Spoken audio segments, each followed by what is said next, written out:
네, 안녕하세요. 오늘은 자율주택 정비 사업에 대해서 좀 설명을 드리도록 하겠습니다. 제가 별로 관심 있게 보는 분야는 아닌데요. 근데 이번에 그 국토부에서 주관해서 여러 군데 시도에서 설명회를 지금 끝났나 모르겠는데 진행하고 있었던 걸로 알고 있는데 제가 이제 서울 할 거 했을 때 가봤더니요. 이제 주로 자율주택 정비 사업에 대해서 많이 설명하시더라고요. 근데 우리가 알고 있는 사업이 빈집 및 소규모 정비 사업법에서 총 네 가지가 있었죠. 빈집 정비 사업, 자율주택 정비 사업, 가로주택 정비 사업, 소규모 재건축 사업. 근데 그 중에서 제가 제일 관심 있게 보는 분야는 사실 가로주택 정비 사업 분야인데요. 근데 그날 설명회 가봤더니 자율주택 정비 사업에 대해서 좀 설명 많이 하는 것 같아요. 그래서 이쪽 부분 좀 알아야 될 것 같아서 좀 설명을 좀 들어보도록 할게요. 어, 자율주택 정비 사업은 뭐 문제는 이제 이게 시행되는 지역이 어디냐의 문제인데요. 근데 뭐 이거 설명의 자료는 제가 저희 밴드에 올려놨죠. 저희 밴드에 올려놨으니까 보시면 되고요. 이 올려놓은 자료는 제가 만든 게 아니에요. 이거는 국토부에서 그날 설명회 때 발표한 자료인데요. 그냥 후딱후딱 지나가고 중요한 부분만 좀 짚어볼게요. 어떤 내용들을 좀 봐야 되는지. 우선 자율주택 정비 사업을 진행할 수 있는 지역.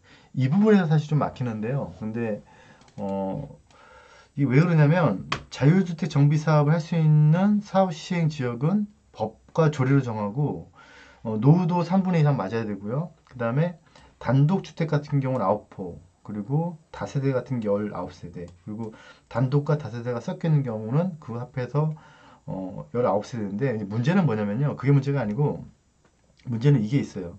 이 부분이 문제인 거죠. 이 부분이. 어, 우선 가능 지역이 도시 지역이어야 되고요. 농어촌 지역은 안 되는 거고요. 그리고 가로주택 정비 사업은 이제 우리가 배우기로 뭐 노도 3분의 2 가로에 해당이 되어 있고 뭐 주변에 공원이 껴 있고 이러면은 이제 주민들이 제한할 수가 있는 건데 이 자율주택 정비 사업은 전부 다 제한이 가능한 게 아니고 이렇게 도시 활력 증진 사업 지구, 지구단위 계획 구역 그리고 이제 우리가 알고 있는 이제 가장 많은 지역이 개발 사업하다가 해제된 지역 뭐 이렇게 그래서 이제 도시재생 뉴딜 지역이나 아니면 재건축이나 재개발을 하다가 이제 포기된 지역들 이런 지역에서만 가능하기 때문에 전부 다 해당되는 지역이 아니에요. 그런데 잘 생각해 보시면 왜 재개발 재건축을 하다가 포기가 됐을까요? 사업성이 없었기 때문이었죠. 사업성이 없었다는 뜻은 또 뭐 여러 가지 이유가 있겠지만 이유 중에서 위치가 안 좋아서 그런 경우도 있겠죠. 그래서 제가 별로 좋아하지 않는 지역들이 해당되는 지역이 많아서 저는 그렇게 크게 좋게 보고 있지는 않아요. 그래서 저는 우선 첫 번째 제일 나쁘게 보는 이유가 위치가 안 좋은 데 있고 또는 의지 자체가 국가에서 시작되기 때문에 그렇다. 그런 지역을 먼저 골라서 여기 보여주는 단독 9세대, 다세대 19세대, 단독 다세대 19세대 지역을 찾아야 되고요. 그런 지역을 찾게 되면 또 하나 문제가 뭐냐면 보시면 전원 합의가 돼야 돼요. 그래서 어, 이제 이 부분도 좀 걱정이 되는 부분이죠. 제가 이제 왜 사업을 추진 안 하느냐? 의사결정은 주민합의체에서 전원의 합의가 있어야 되는 거죠. 그래서 이 부분이 좀 또 어려운 부분이 될 수 있을 것 같아요. 그래서 이게 과연 가능할까? 우선 첫 번째 사업성이 안 나오는 지역에 그런 현장에 9세대에서 뭐 19세대를 찾아서 그 사람들의 전원 합의를 이끌어낸다는 게 과연 차라리 100세대, 200세대에서 80% 받는 건 쉬워도 9세대, 19세대에서 전원 합의를 도출한다는 것은 저는 쉽지 않다고 보기 때문에 저는 좀 어려운 사업으로 보고 있고 그래서 관심을 안 가지고 있는데요. 그래도 꼭 한 사업은 필요하겠죠. 있는 지역이 있겠죠. 근데 우선 저는 그렇게 관심을 가지고 있지는 않아요.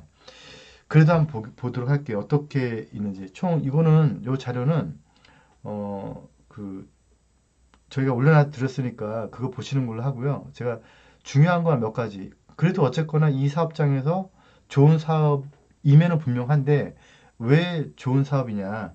이제 그거를 이제 설명을 드리도록 할게요.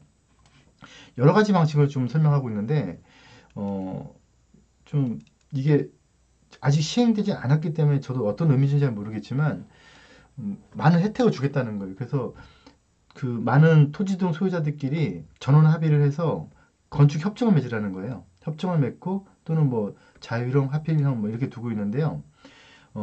여기에 이런 게 있어요. 제가 이제 제 수업 중에 한번 잠깐 설명드렸던 건데 여기 이제 그림에는 잘 안 나오는데 아마 추정컨대 뭐 이런 그림이 그려져 있었을 것 같아요. 뭐 이런 식으로. 그런데 이거를 이렇게 반듯하게 해주겠다. 뭐 이게 뭐 이런 식으로 돼 있었겠죠. 이게 지금 스캔을 뜨면서 이게 잘 안 나온 건지는 잘 모르겠지만 하여튼 이런 것들을 이렇게 잘 합필하게 해주겠다. 그래서 구획 정리나 합필.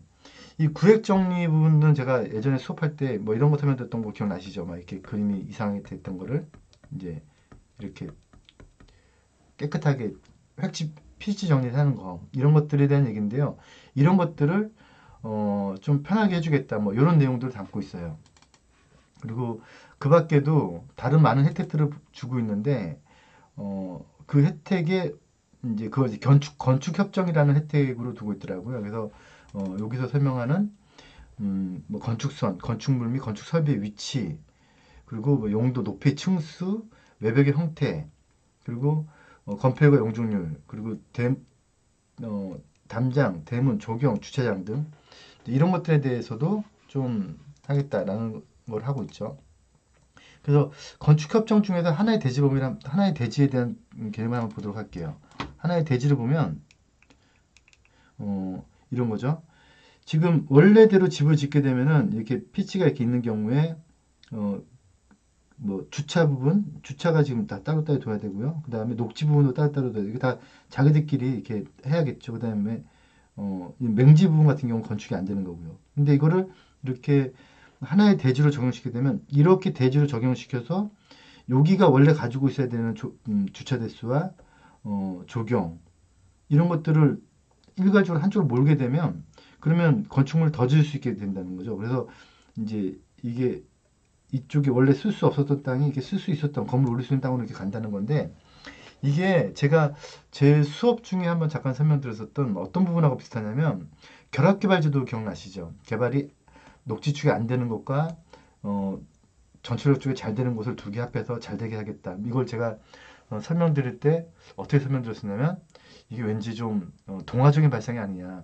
근데 이게 지금 결국은 이렇게 개별적으로 집을 짓게 되면 이 사람은 꽝인데인데 이 사람들 셋이 건축협정을 맺어서 서로 합의에 의해서 이렇게 좋게 짓겠다는 건데 그러면 이제 이 사람이 이걸 덤으로 생기니까 이걸 이제 이 사람들한테 나눠주고 뭐 이런 걸 해야 되는데요. 이게 과연 가능한 일일까? 가능한 방법은 한 가지가 있어요. 이거를 저 같은 사람이 다 사면 되거든요.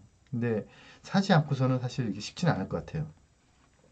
하여간 뭐 이거 자체도 벌써 혜택은 되는 거죠. 그래서 이런 부분, 그 다음에 또 이런 것도 혜택이 될 수 있겠죠. 뭐냐면 하수 처리 시설 같은 경우를 만약에 집을 짓는다, 일반적으로 집을 짓는다고 하면 그러면 보통 처리 시설이 지금 다 이렇게 다 따로 이렇게 내려가야 되고 주차장 부분도 따로 내려가야 되는데 근데 그게 아니고 어떻게 하겠다고요? 다 이제 하수 처리 시설도 한꺼번에 주고 그리고 그리고 주차 부분도 밑에 공동으로 다 한꺼번에 해서 권리 관계는 나눠주되 근데 시설만큼은 더 편하게 해주겠다. 그래서 이제 시설을 지금 이렇게 주차장이 이렇게 놔두는 건데 시설 이렇게 되면은 좀 더 이렇게 편하게 쓸 수가 있고 그리고 다 오폐수 시설도 정화조 부분이라든가 이런 것들요. 정화조 지금 이거 다 각자 문제 되는 거잖아요. 근데 이거 시설 같은 경우도 다 이렇게 한꺼번에 할 수 있게끔 해주겠다. 이제 뭐 그런 내용이 되는 거죠. 어떤 뭐 대강 이제 아시겠죠? 그리고 이제 이런 것도 토지 분할도 원래는 지금 현재 서울 같은 경우 90제곱미터 그리고 부산 같은 경우는 이제 60제곱미터를 기준으로 해가지고 토지 분할을 못하도록 막고 있거든요. 그게 이제 도정법에서는 분양 자격을 제한하는 규정까지도 쓰여지고 있죠. 근데 토지 분할도 60제곱 미만이어도 분할 가능하게 해주고 토지 분할을 좀 이렇게 좀 약간 이상하다 하면은 좀 깔끔하게 정리를 해주겠다. 뭐 이런 내용을 담고 있는 거죠. 그리고 건축협정의 또 맞붙 건축 이것도 뭐 이건 설명 안 드려도 알겠죠? 원래 대지경계선에서 다가구 같은 경우는 50cm, 다세대 같은 경우는 1m를 뛰게 되어 있는 거를 이제 좀 더 맞벽 짓는 것까지도 허용을 해주겠다. 뭐 이런 내용이 되는 거죠. 네, 이해하셨죠? 이것도 지나갈게요. 그리고 이제 특례 규정에서 적용 부분, 그 다음에 건폐율 부분, 그 다음에 높이 층수를 올려주는 것까지 완화해 주겠다라는 부분 하고요. 그리고 공동이용시설, 어린이 놀이터라든가 경로 시설을 하게 되면 그러면 그만큼 용적률을 추가로 더 주겠다. 이런 부분들. 그리고 주차 대수 같은 경우도 원래는 그 대지 안에 주차를 놔야 되는데 그것 때문에 만약 높이 못 올리게 한다면 인근 지역에 대해서 30% 미만 같은 경우는 도보 600m 이내 직선 300m 땅을 매입을 해서 이거 가지고 주차장을 설립을 하면 이 주차장 대수를 이쪽 용지에 해주겠다. 뭐 이런 내용이에요. 그럼 이제 그 땅을 또 사야겠죠. 그 다음에 뭐 영주권 완화 혜택을 주겠다는 거고요. 그리고 주민합의체를 결성하면 설계자, 시공자, 감리자. 근데 이제 사업 시행권을 다른 쪽 시장 군수나 신탁업자 등 이런 데 넘길 수 있다는 얘기고요. 요 밖에 다른 내용들을 한번 쭉 읽어보세요. 제가 올려드렸으니까 진행 절차 간소화 시켜주겠다는 거, 그 다음에 심의도 간소화 시키겠다는 거, 사업 시행 고시도 좀 간소화하겠다는 거, 준공도 뭐 좀 편하게 해주겠다는 거, 뭐 이런 내용들 가지고 있고요. 그 다음에 가장 관심 있는 분야가 이제 이건데 허그나 LH 임대리츠라고 하는 어떤 리츠를 만들어서 전체 금리를 낮게 해가지고 사업비를 분석을 해주고, 사업비 분석을 해주는 거는 아마 그때 설명해서 무료로 해준다고 들었던 것 같아요. 무료로 해주고, 그리고 돈을 빌려주겠다. 뭐 이런 내용들을 가지고 있고요. 그리고 사업 시행인가 계획 막 갖게 되면 그때부터는 총사업비 50% 정도 선에서 금리 1.5%로 뭐 이런 걸 주겠다. 임차에게 이런 걸 주겠다. 근데 이게 그날 설명 들으신 분들은 아시겠지만 그날 거의 사업이 자율주택 정비 사업에 대해서 포커스 두고 있었어요. 근데 엊그저께 뉴스 나갔죠. 어떤 언론사 보도했죠. 그렇게 설명회를 지금 한 달 가까이 하고 있는데 신청 건수가 0이라고 하죠. 그래서 저는 자율주택 정비 사업이 시장을 읽지 못한 국토교통부의 그냥 동화적인 발상이라고 저는 보고 있는데 뭐 잘 되면 좋겠어요. 하지만 쉽지는 않을 것 같고요. 저희는 소규모 재건축도 아니고 자율주택 정비사업도 아니고 빈집 정비사업도 아니고 저희는 뭐에 지금 포커스 두고 있죠. 저희는 가로주택 정비사업에 포커스 두고 있는데 그래서 이 부분은 저한테는 크게 중요한 사업이 아니지만 그래도 알고 넘어가야 될 것 같아서 제가 간단히 한번 설명을 드려봤습니다. 저희가 이제 지선이 모임이 정식으로 이제 다음 주에 출범을 해요. 그래서 본격적으로 활동을 시작하게 될 거고요. 그리고 이제 그 법인에서는 지역을 선정하고, 그리고 지역을 선정하고 나면 그 지역 안에서 활동하게 될 조합장, 임원들을 구성할 수 있는 그 조합 임원들, 그리고 조합원들을 모집하게 될 거고요. 근데 이게 자꾸 조합원 모집한다고 하니까 지역조합 사업을 인식하는데 저희는 지역조합 사업은 절대 아니에요. 그러니까 그쪽 방식은 전혀 다르니까 뭐 위험성이나 이런 것들은 충분히 인지하고 들어오셔야 되고 그 대신에 그 수익에 대해서도 판단하셔야 되는데 근데 자율주택 정비 사업은 아니고 가로주택 정비 사업이니까 조합원의 개념으로 들어오신다는 것을 인지하시고 이제 본격적으로 저희가 활동을 하게 되면 고지를 들도록 할게요. 그리고 지역 선정위원 지선위 활동이 이제 본격적으로 인원 구성이 다 됐거든요. 그럼 이제 각각 인원에 맡은 역할들을 이제 개별적으로 공표를 해드릴 거고요. 그리고 이제 지선이를 활동하시는 분들이 이제 본격적인 활동을 하기 위해서 이제 출간도 아마 하게 될 것 같아요. 그래서 이런 지금 설명드렸던 이런 내용들을 다시 한번 다듬어서 일반인들이 좀 알아듣기 쉽게 책으로 편찬하는 작업을 진행하도록 하겠습니다. 네.